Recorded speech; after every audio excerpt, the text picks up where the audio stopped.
She was a disgraced vet hiding in a cabin deep in the forest, far from the world that had turned its back on her. He was a king bleeding out from the blade of a traitor. When Sierra Hayes finds a barely alive stranger on her porch, in the midst of a storm like no other, her oath to heal compels her to act. She saves his life using herbs and stolen medical supplies, but by dawn her small act of mercy comes with a price. Her home is surrounded by 100 silent predators, and their leader has one simple message: "You have our king." The world seemed on the brink of collapse. That was the only thought in Sierra's mind as the wind howled like a mourning mother and slammed sheets of rain against her small cabin. The power had gone out hours ago, plunging her into a darkness that felt like the 1800s, lit only by a flickering lantern and the dim embers in her fireplace. Her cabin sat deep in the Cascade Mountains of Washington, nestled right up against the vast wilderness of the Blackwood National Forest. She had come here a year ago, seeking the kind of isolation that mirrored the loneliness in her heart. Once she was Dr. Hayes, a promising veterinarian in Seattle. Now she was just Sierra, the local recluse, running an unofficial animal rescue. Her license had been revoked after she refused to euthanize a perfectly healthy dog, a German shepherd whose only crime was belonging to a politician who wanted a younger dog. The scandal had cost her everything: her career, her fiancé, her reputation. Now her only company was her one-eyed cat Scout and the wind's mournful howls. A sudden, violent crack of thunder rattled the floorboards, followed by a heavy thud that couldn't have been from the storm. Scout hissed and darted under the sofa. Sierra froze. Her hand instinctively went to the fireplace poker. She lived alone miles away from town. No one came here, ever. Thud. It came from the front porch. It sounded wet, heavy. "Who's there?" She called, her voice swallowed by the storm. She crept to the thick oak door and peered through the peephole. Nothing but a blurred, black void. Taking a deep breath, she grabbed the heavy-duty flashlight from the mantel and with the poker in her other hand, unlatched the deadbolt. She opened the door, just a crack. The wind wrenched it from her grip, slamming it wide open against the wall. Rain and ice blasted into her living room, snuffing out the lantern and plunging the room into nearly total darkness, save for the weak beam of her flashlight. And there on her porch lay a giant. Even collapsed, he took up the entire welcome mat. He was face down, dressed in what looked like the shredded remnants of a black tactical uniform. But it was the blood that made Sierra's stomach turn. It pooled beneath him, dark and glistening, steaming faintly in the cold. Her first instinct, the one that had kept her alive out here, was to slam the door. This was trouble. The kind of trouble that ended with a body count. But then the man groaned. It was a sound so full of pain, it cut through her fear. It wasn't the sound of a man. It was the sound of an animal trapped in agony. Her old oath, the one she took in a sunlit lecture hall a lifetime ago, kicked in.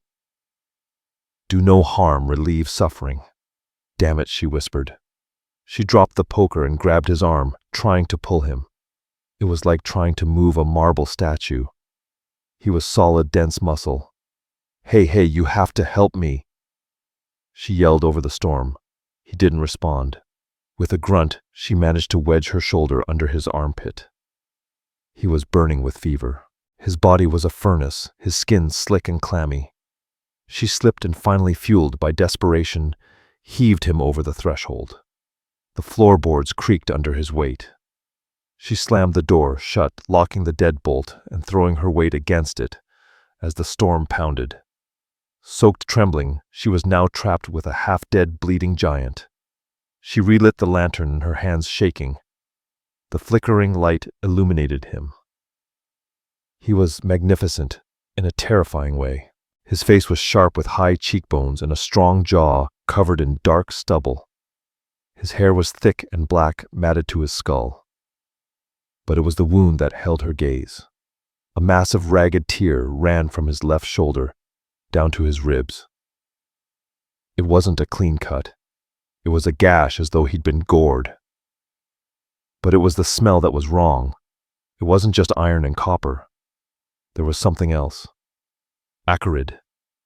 Like burnt metal mixed with a flower she couldn't name. She grabbed her vet bag. This was far beyond her usual medical knowledge. But a body was a body. It needed to be closed. It needed to be cleaned.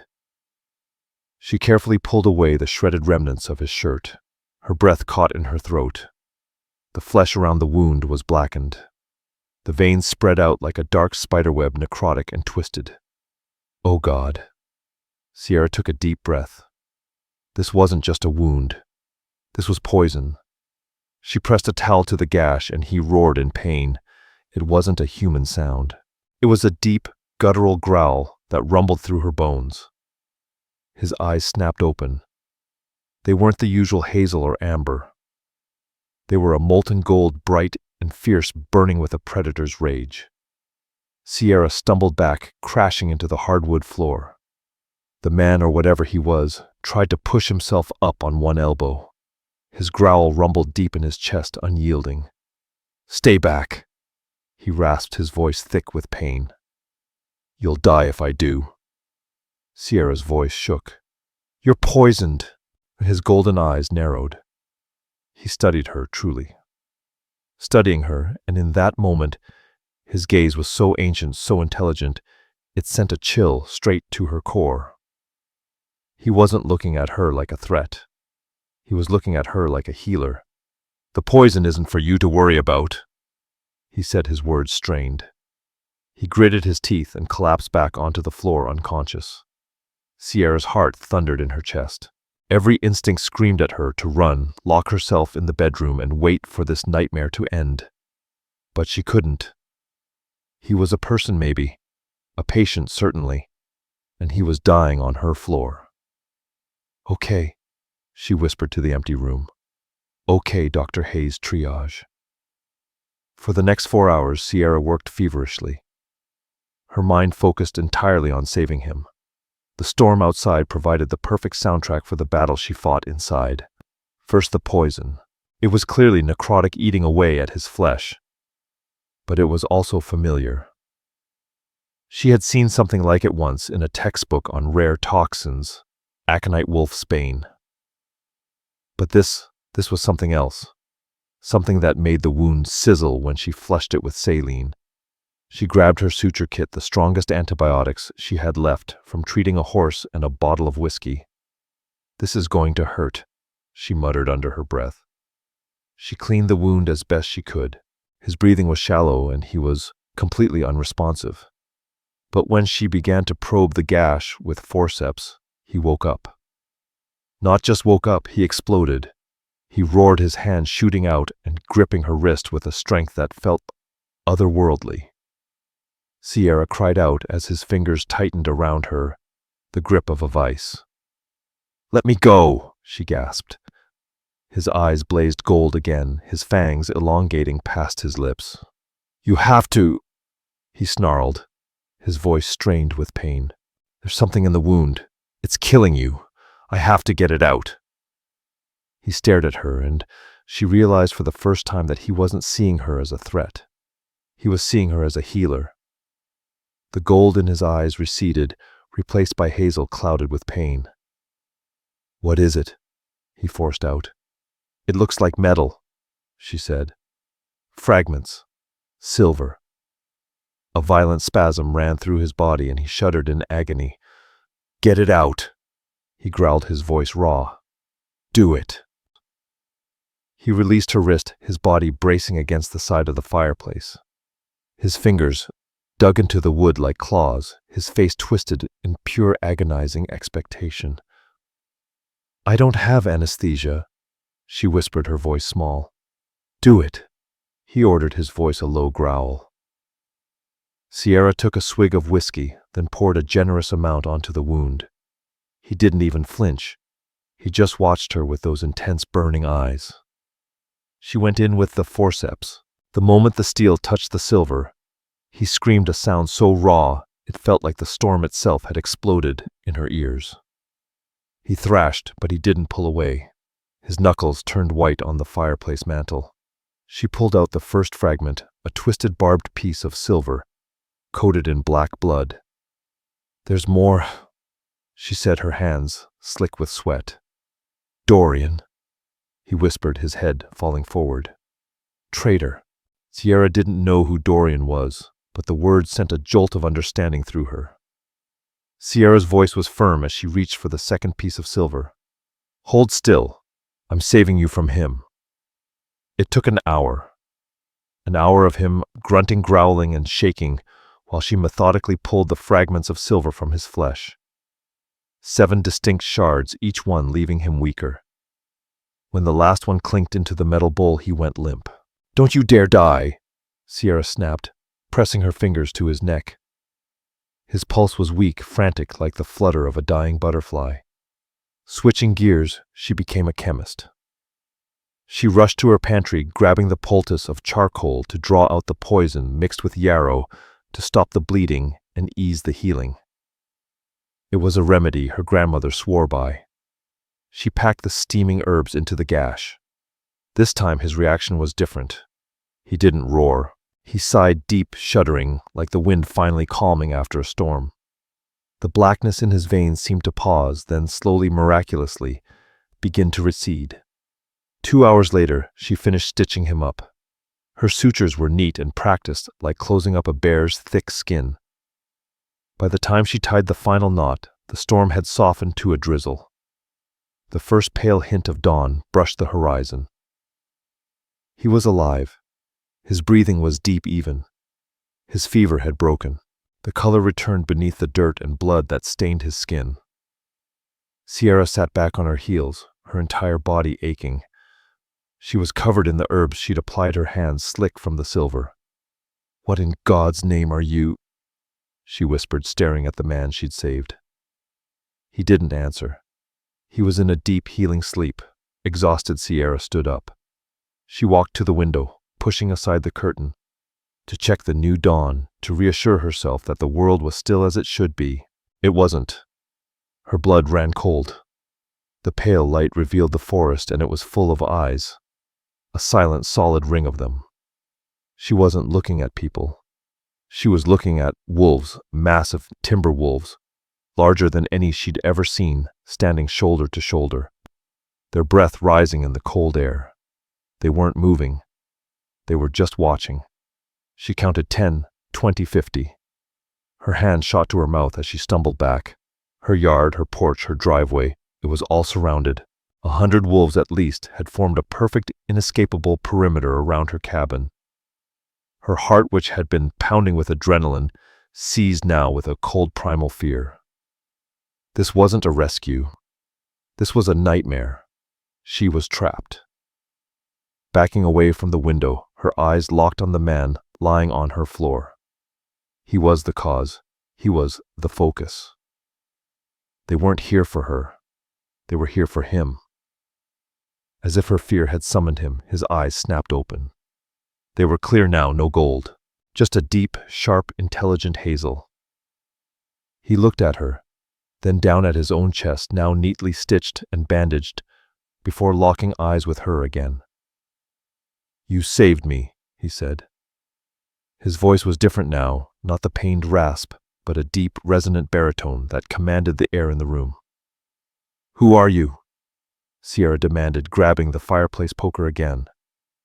It felt like a toothpick against the army of wolves outside. He pushed himself up to a sitting position, a move that should have been impossible for a man who had been on death's door just an hour ago. He winced but remained steady. "My name is Dorian Vale," he said. The name meant nothing to her. "Dorian, huh, nice. But why are there 100 wolves in my yard?" Dorian glanced toward the window, a small, grim smile playing at the corner of his lips. "My loyalists. They found me." "Loyalists?"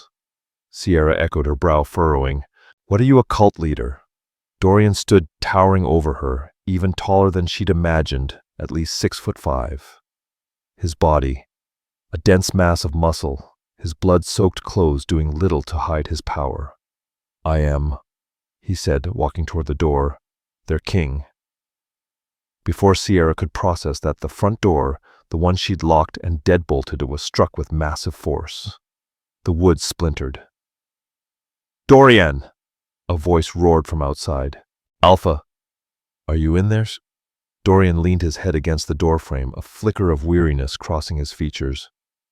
Stay behind me, Sierra. He used her full name. How do you know my name?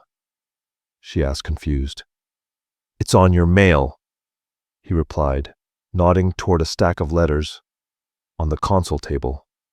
Dorian unclipped the deadbolt and swung the door open. The man on the porch was almost as large as Dorian himself.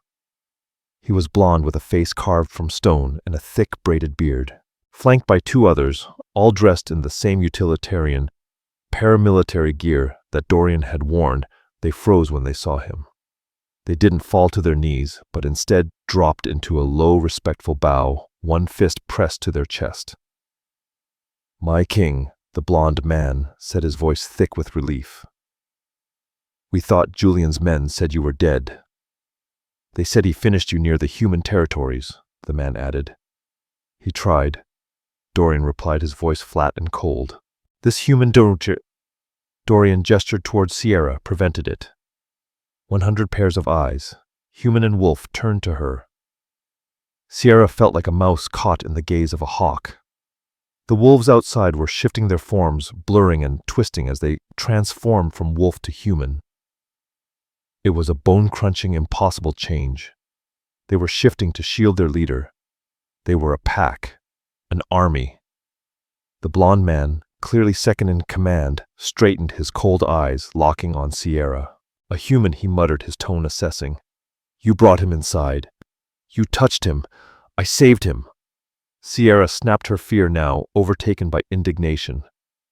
He was bleeding out on my porch, poisoned with silver. The man's eyes widened, a dangerous respect entering his gaze. Silver, he whispered. His eyes flicked to Dorian, who gave a curt nod. She pulled the fragments. All 7 of them, Dorian said. A murmur rippled through the crowd. The blond man Michael Sierra guessed stepped forward into the cabin. He sniffed the air, his gaze landing on the metal bowl on Sierra's table, which held the 7 twisted shards of silver. She speaks the truth, Michael announced to the crowd.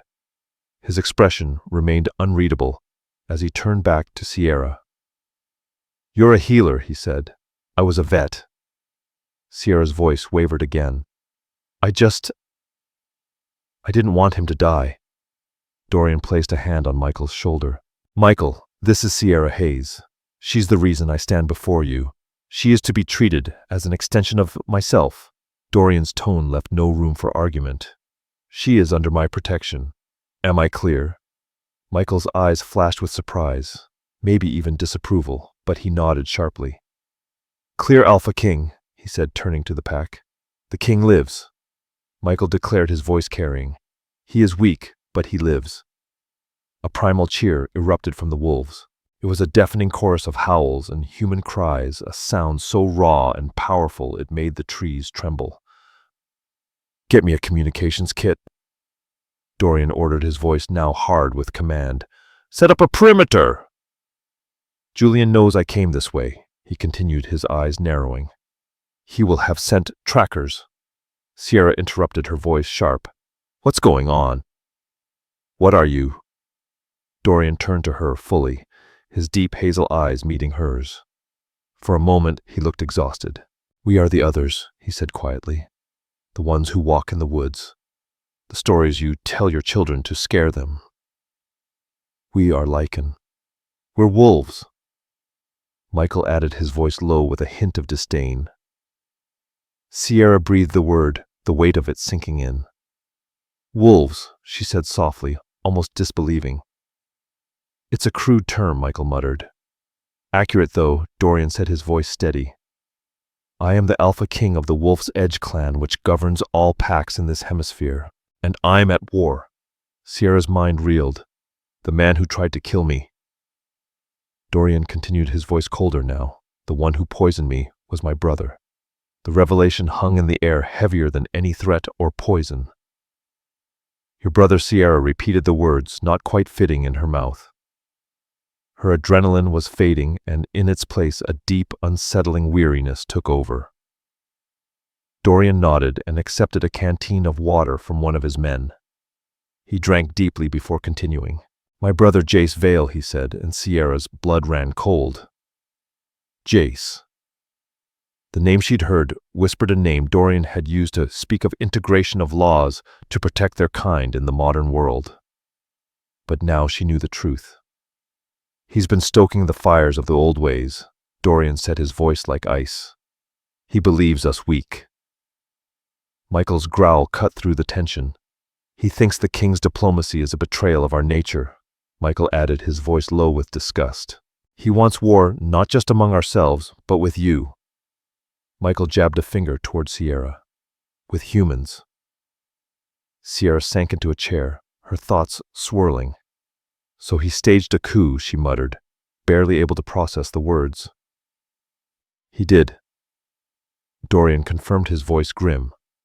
"He ambushed me after a council meeting. My personal guard, every one of them loyal to him. They turned on me. They used a silver-laced blade and wolf's bane, a coward's weapon. They left me for dead, spreading the word to the packs that I had fallen in a rogue attack and that he was taking the title of Alpha King in my place to avenge me." "He's a liar," one of the pack members shouted from the door. "He is," Dorian agreed, his voice cold. "But he's a convincing liar, and he controls the main pack hold. He has the elders, he has the armory." "We have a crack," he said, a wry smile barely crossing his lips. "The 100 or so wolves and people scattered in the woods are all that's left of my loyalists. We're an army with no home." Sierra looked at the faces gathered on her porch. They were strong, hard, and utterly terrifying, but in their eyes she also saw desperation. They were refugees. "So what now?" Sierra asked, rubbing her temples. "You can't stay here." "This is my home," she replied, her voice steady. "I'm a human. I'm not part of your werewolf civil war." And as soon as the words left her mouth, she knew they were wrong. The air around her chilled. Finn turned his icy gaze on her. "The human's right," Finn said to Dorian. "She can't be part of this. She's seen us. She's seen you in your weakness," Finn continued. "She knows our secret." "Michael, that's enough." Dorian's voice was sharp. "Is it?"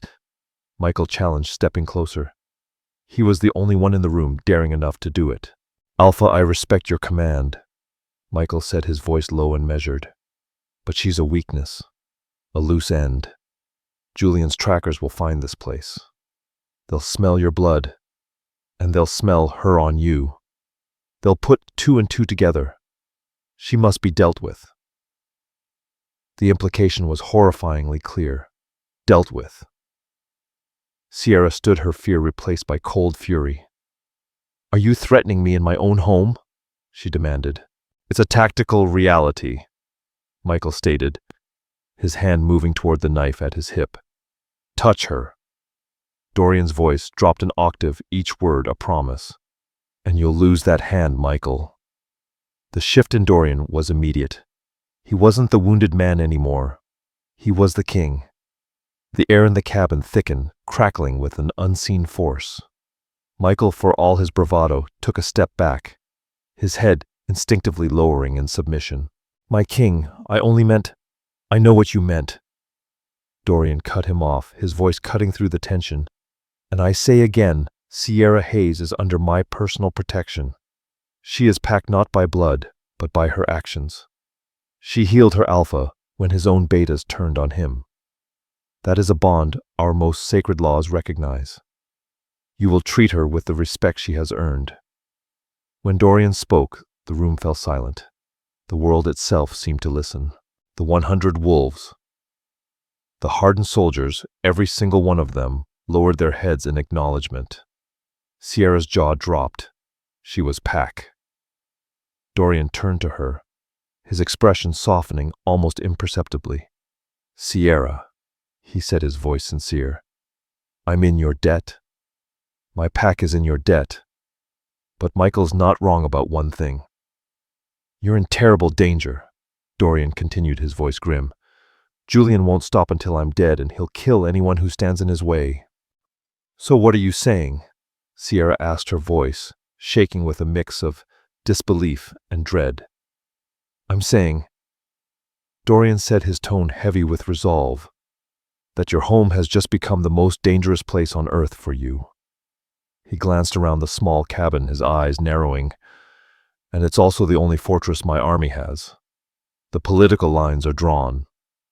Sierra's once peaceful, quiet sanctuary was now an impromptu, vulnerable command center for a dethroned werewolf king. She looked at the man she'd saved. He was arrogant, powerful, and terrified, though he would never admit it. He was a king betrayed by his brother, stabbed in the back, and now somehow she was tied to his fate.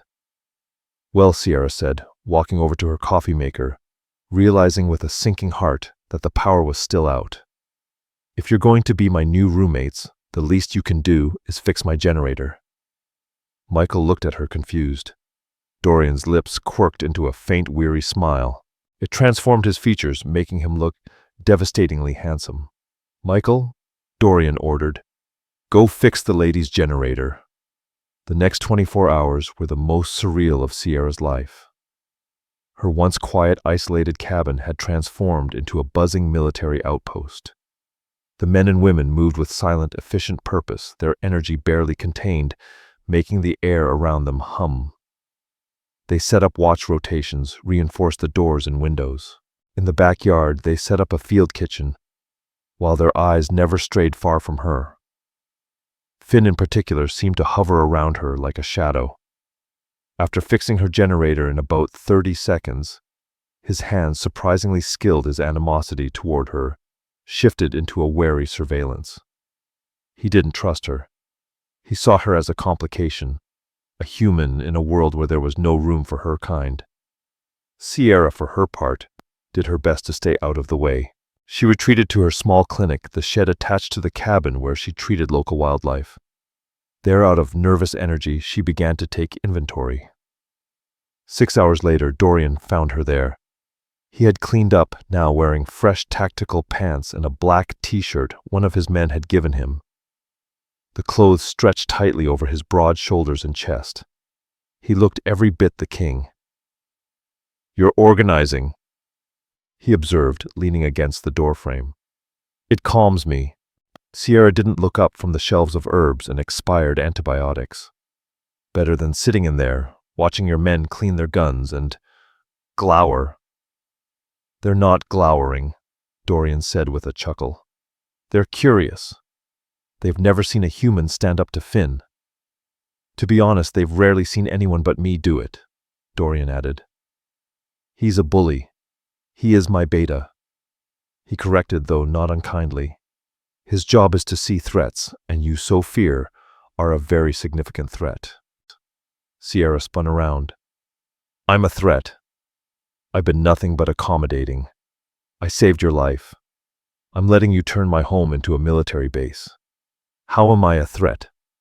He stepped into the small clinic, and suddenly, the space felt too small. His presence filled it completely. She could feel the heat radiating off him. His scent, a mix of pine ozone and something uniquely him, filling the room. You are a threat because you are human, he said, his voice low, almost a growl. You are a threat because you are kind. You remind us of a world we are no longer part of, and you are a threat to me. Her heart skipped a beat. To you, you saved my life. Dorian said, his hazel eyes intense. You touched me, and I did not recoil. You healed me, and my wolf. He paused, is at peace near you. This is new. A king cannot have such distractions. He cannot have such weakness. Sierra's breath caught. This was it, the undercurrent that had been building between them since he woke up. It wasn't just gratitude. It was something deeper, more primal. The M-word mate flashed in her mind, a concept she had only ever read in trashy romance novels, but now it felt terrifyingly real. I am not a weakness, Dorian, Sierra said, her voice firm. And I'm not a distraction. I'm the woman who pulled 7 pieces of silver out of you with tweezers and whiskey. You won't define me by my humanity. A slow, dangerous smile spread across his face. No, he said, his voice low. I suppose I will not. He took a step closer. His hand reached up, brushing a smudge of dirt from her cheek. His touch was electric, a jolt of pure energy that left her skin tingling. You are, he whispered, remarkable. But the moment was shattered by a shout from outside. Alpha perimeter, breached trackers, 4 of them, northeast ridge. Dorian was gone in a flash. The king had returned his presence, commanding, Finn with me. All others, defensive positions. Do not engage. I want them alive. Sierra ran after him, stopping at the cabin door. She watched as Dorian and Finn moved with inhuman speed, melting into the forest. Minutes later, they returned, dragging 2 men behind them. The other 2 were likely taken down by the wolves. The distant howls confirmed it. The 2 captives were thrown onto the dirt in front of the cabin. They looked like Dorian's men, strong, battle-hardened, but their faces twisted with hatred. Where is he? Dorian's voice was as cold as ice. He's dead. One of the men spat blood dripping from his lip. Julian is king. Your reign is over, traitor. Dorian nodded to Finn. Without hesitation, Finn hauled the man to his feet and with a single brutal motion snapped his neck. Sierra cried out in horror, but Dorian didn't flinch. He turned to the younger man, now visibly trembling. Where is he? Dorian's voice was like ice. The man stammered. The Red Creek Pass.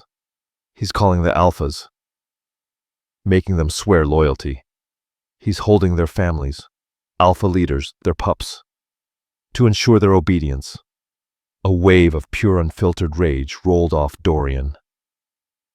It hit Sierra like a physical force, the air around them thickening with it. He's using children, Sierra's voice trembled. The man nodded, his voice hushed in fear. He said he'd kill them all if they didn't bow to him. He'll start with your Beta's family, with Michael's mate Ray. Michael, who had been cleaning his hands, froze.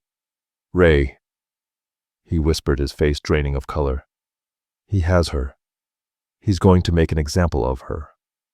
Sierra watched in horror as Michael's hard, stoic expression crumbled, replaced by one of pure agony. The cold, calculating soldier was gone. Dorian, my king, Michael begged, his voice breaking. My mate. Please. Dorian placed a hand on his Beta's shoulder, his own face a mask of fury. He's gone too far. He's broken the most sacred law. He's threatened the pack. Turning to face his warriors, Dorian's voice thundered through the tension-filled air. We are no longer defending. We are attacking. We march on Red Creek Pass tonight. We will not wait for him to come to us. We bring the war to him. He looked at Sierra, his eyes burning with ancient fire. This is who we are, Sierra. This is the world you saved me for. The Red Creek Pass stronghold was a 2-hour run for the pack, tucked away in a high-altitude canyon.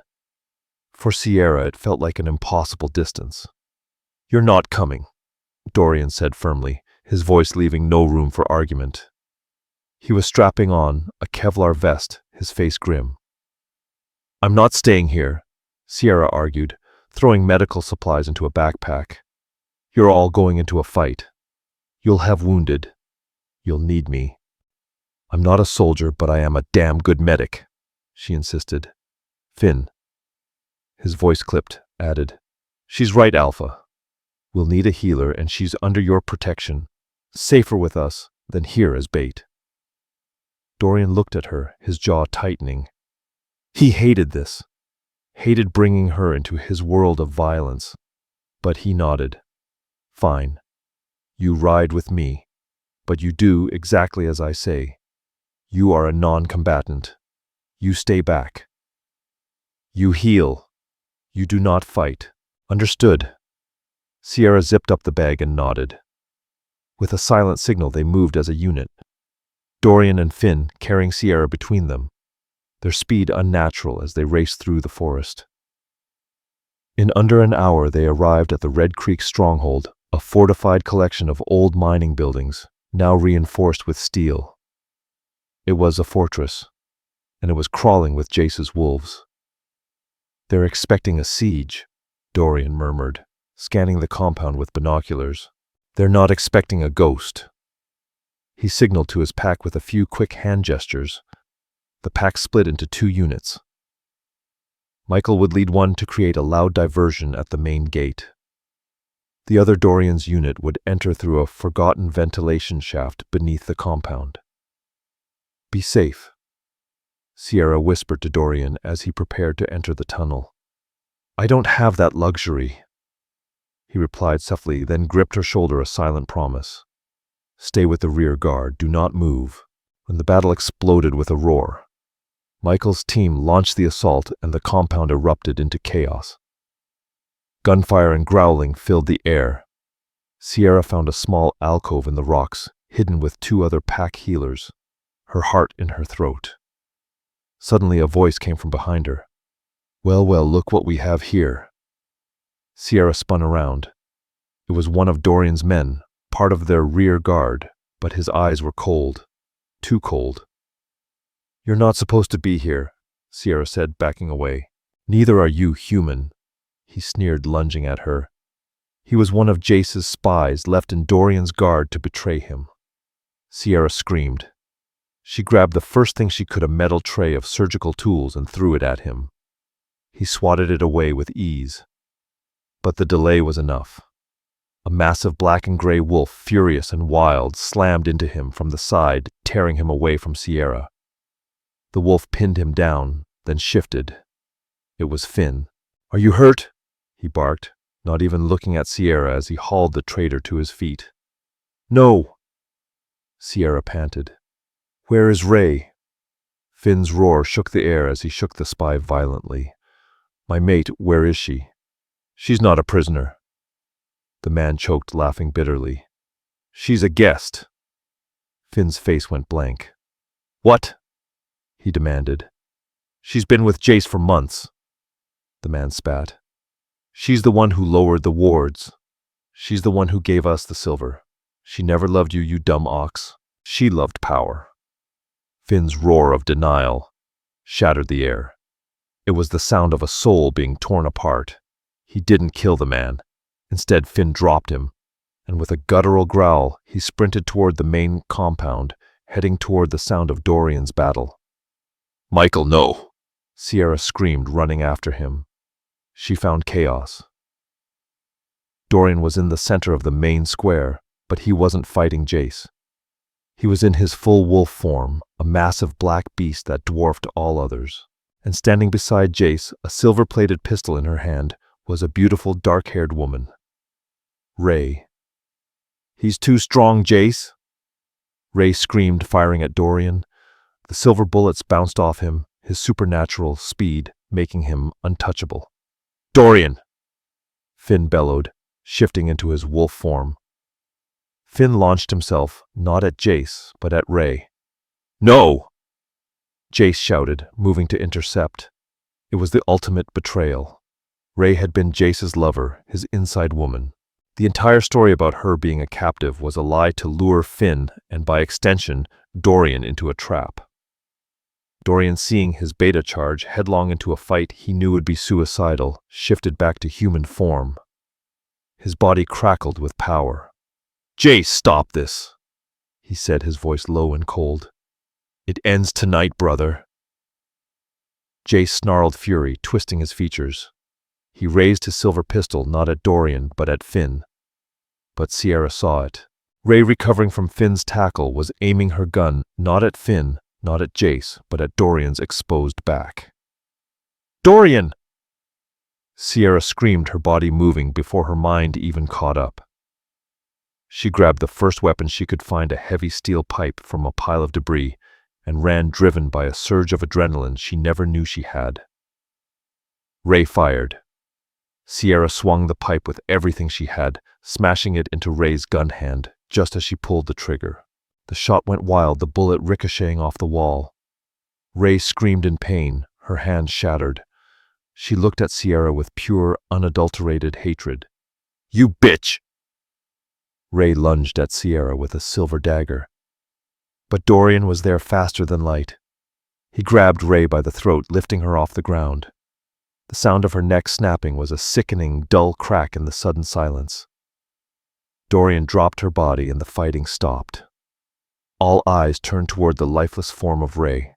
Dorian's men, Jace's men, everyone froze. Jace stared at his brother, his rage and grief mixing into a terrifying mask. You killed her." "She was a traitor," Dorian said, his voice low and vibrating with authority. "She was aiming for her king." He was covered in blood, but he stood tall and unyielding. He looked at Sierra, who was still trembling, clutching the pipe in her hands. She had saved him again.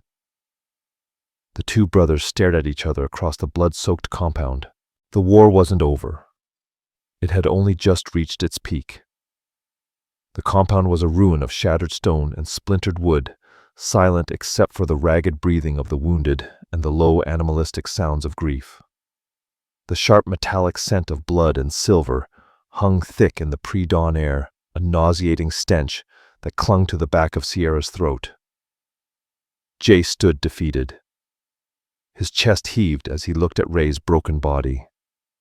His grand ambition, his rage-fueled coup had shattered. He turned to his remaining soldiers, but the loyalty in their eyes had vanished. What remained was doubt, the dawning horror of men who had followed a lie. They saw Lycan, who had used children as pawns, who had allied with a betrayer, who had broken every sacred law for a crown he could never claim. The air around them had shifted. The scent of their allegiance, once sharp and devoted, now curdled with uncertainty. At the center of it all, Michael knelt, his massive shoulders bowed, his head in his hands. He wasn't crying, but a low, keening sound escaped him, a sound so raw, so primal, that it made Sierra's chest ache. It was the sound of a soul being torn apart, of a mate bond, so deeply shattered it had become poison. Dorian stood alone, a column of solid black granite amid the chaos. His boots crunched against the gravel as he stepped forward. The battle was over, but the reckoning was just beginning. Every eye human and wolf turned toward him. "Jace Vale." Dorian's voice wasn't loud, but it sliced through the air, carrying the weight of an ancient royal authority that not even his brother could dispute. "You stand accused before your pack and your king." Dorian began to circle his brother slowly, each step deliberate. "You are charged with high treason for striking at your alpha." A low growl of agreement rumbled through the assembled pack. "You are charged with breaking the first law, threatening pups, using the blood of our future to secure your cowardly ambition." The growl grew louder, laced with fury. "You are charged with using forbidden weapons, silver and aconite, against your own blood. A craven act. You sought not to win, but to taint." Dorian's voice dropped, cutting like a blade. "And you are charged with conspiracy to defile the most sacred bond. You used this." He gestured toward Ray's lifeless body. "This traitor to break the heart of my beta, to poison our loyalty from within." Dorian stopped, standing face to face with Jace. "You have broken every law we hold sacred. The sentence is death." "Then do it!" Jace spat, lunging at him. Dorian didn't flinch. He didn't move. In an instant, two of his royal guards tackled Jace, slamming him to his knees. "You will die," Dorian said, his voice now tinged with a cold sadness. "But you will not be butchered in a square covered in filth. You are still my brother. Your execution will not be a murder. It will be a judgment. You will meet your end at the new moon by my hand as the law demands." Dorian nodded sharply. "Bind him." Two guards brought forth a heavy chain. It wasn't iron. It was dull, heavy gray. It was silver. Jace recoiled, hissing as the metal neared his skin. The acrid scent of burning flesh filled the air for a split second before they clamped the cuffs onto his wrists. He gave one last hateful glare at Sierra. This is your fault, you human witch." Before the guards could react, Dorian backhanded Jace with a crack that echoed through the stillness. "You will never address her again." Jace said no more. He was dragged away, no longer a king, but just a prisoner in silver chains. The long night began. The Red Creek stronghold, once a fortress of traitors, was now a field hospital. The wounded were laid out in the main hall. Men who hours before had been terrifying, snarling beasts were now just men groaning, bleeding, and afraid. Sierra running on, nothing but the last dregs of adrenaline, and her old oath was in her element. Her hands, which had been shaking, were now steady. This was what she knew. Blood, wounds, triage. This was her language. "You Tom," she snapped at a werewolf the size of a refrigerator. "Hold him down. He needs stitches."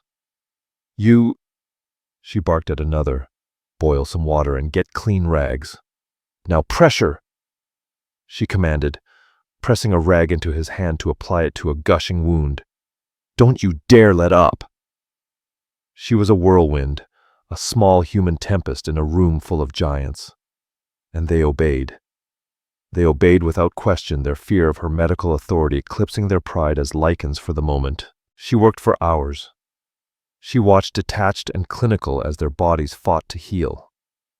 She'd stitch one up, and by the time she looked back, the skin would already be knitting itself together, pulsing with an unnatural energy. She wasn't so much healing them as she was giving them a head start. At some point, Finn stumbled in. He was covered in dirt, his face a mask of grief. He didn't speak. He just sat in a corner watching her. He watched as she worked on a young wolf, barely 18, who had a silver-tipped arrow shaft embedded in his shoulder. The boy was crying, his body shaking as the silver poisoned him. "Hold him," Sierra ordered Finn, her voice low. He gently pinned the boy's good shoulder with his massive hands.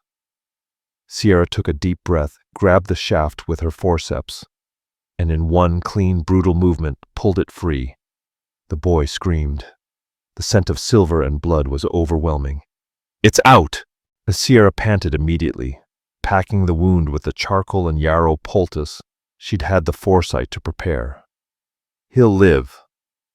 Finn stared at her, watching the boy whimper as the poison receded. He looked at Sierra, this small human, covered in their blood from head to toe, who had just saved another life.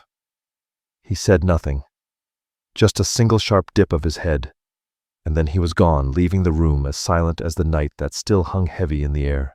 Dawn began to break when Sierra finally finished. The pale gray light filtered through the windows, casting an eerie calm over the hall. The wounded men, now sleeping, were the only soundless figures left.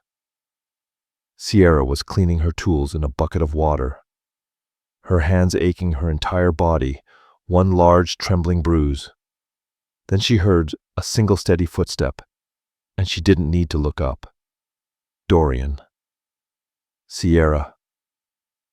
His voice was raw with exhaustion. She could barely lift her head to meet his eyes. He was standing in the archway framed by the soft light.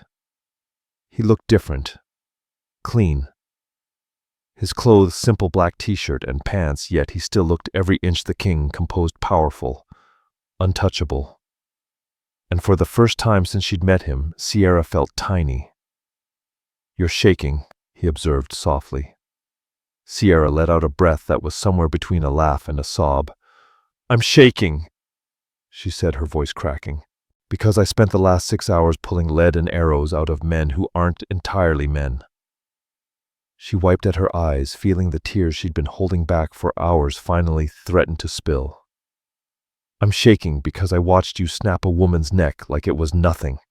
She stepped back, rubbing at the bloodstains on her sleeve. "I'm shaking, Dorian, because I think I'm still screaming inside. And I'm afraid if I stop, I'll fall apart." He moved closer, stopping just inches away. He didn't touch her, but the space between them seemed to vibrate with something deeper, something unspoken. His hazel eyes were unreadable. "What you saw," he said, his voice a low rumble, "was our law. It was brutal, but it was final. Ray's crime was the deepest to break. A mate bond is like breaking creation itself. My justice was swift. It had to be. He glanced around the room, his gaze lingering on the men sleeping in the hall. But what you did, he said, shaking his head. I've seen seasoned warriors, Lycanborn, crumble in their first battle. I've seen them run. You, he continued, his tone hardening, you built a hospital. You commanded my men. You healed my pack. Sierra's voice was barely a whisper. It's what I do. I'm a healer. You are more than that, Dorian said, his voice intense. The force of his words made Sierra look up. Our world doesn't have casual gestures, Sierra.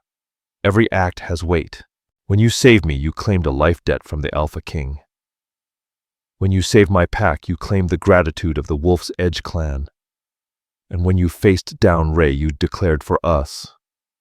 He gently took her hands, rough and stained with blood, his touch surprisingly tender. This is not a title I can just give, he said softly but firmly. It is one that is seen. The pack. He looked toward the men in the hall. They don't just see a human. They see the healer. They see the king's shield. They already see their lunar. Sierra's heart hammered in her chest so hard she felt dizzy. Luna. She started to speak, but her throat felt tight dry. Wait. Dorian's voice stopped her before she could finish. He looked over her shoulder. Sierra turned to see Finn standing in the doorway. His face was clear now. The grief that had once been raw and frantic now settled in his eyes, heavy and quiet. He looked at Dorian for a moment before stepping aside. Finn walked towards Sierra, and she instinctively flinched, remembering his earlier hostility. But he didn't stop until he was right in front of her. And then, to Sierra's shock, the massive proud Beta, the right hand of the king, did the unthinkable. He dropped to one knee. You saved the boy, he said, his voice thick with emotion. You saved us all. My life is yours. I was blind, Finn continued, his eyes filled with sincerity. I am your shield if you will have me. He lowered his head in respect. My Lunar. Sierra stood, frozen, tears threatening to spill as she stared at him. Dorian, she whispered, her voice cracking. I can't. This is... Dorian's voice was soft but unwavering as he spoke from behind her. You can't fear this, but you do not have to. He stepped beside her, his presence grounding her. Finn is right. You are our lunar by deed, but you are still free. I will give you a new life, Dorian said, his voice almost tender. I'll send you anywhere in this world. I'll give you wealth, a new identity. You can be a vet in Hawaii, in Paris.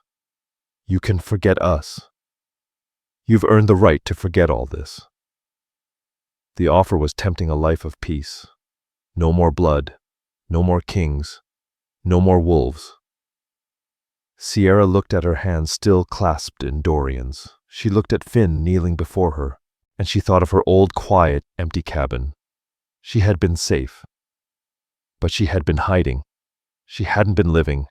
She had been waiting. That life is gone, Sierra said, her voice surprisingly steady.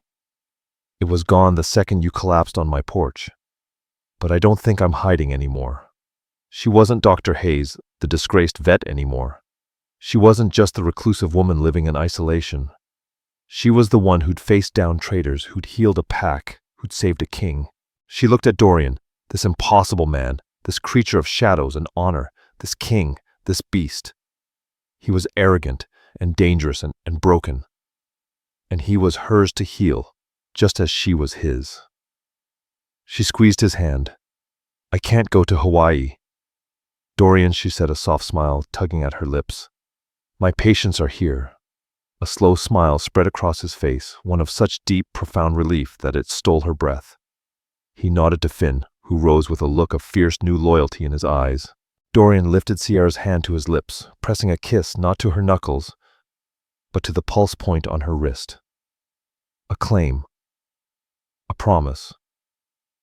Now he said, his voice full of a future Sierra hadn't dared to imagine. We rebuild. Together. And so Sierra stood at a precipice, holding the hand of a man who was more than a man, his kingdom of shadows, watching her every move. The war was over. But the battle for her new life had just begun. What happens when a human healer is tied to the Alpha King? The story is far from over.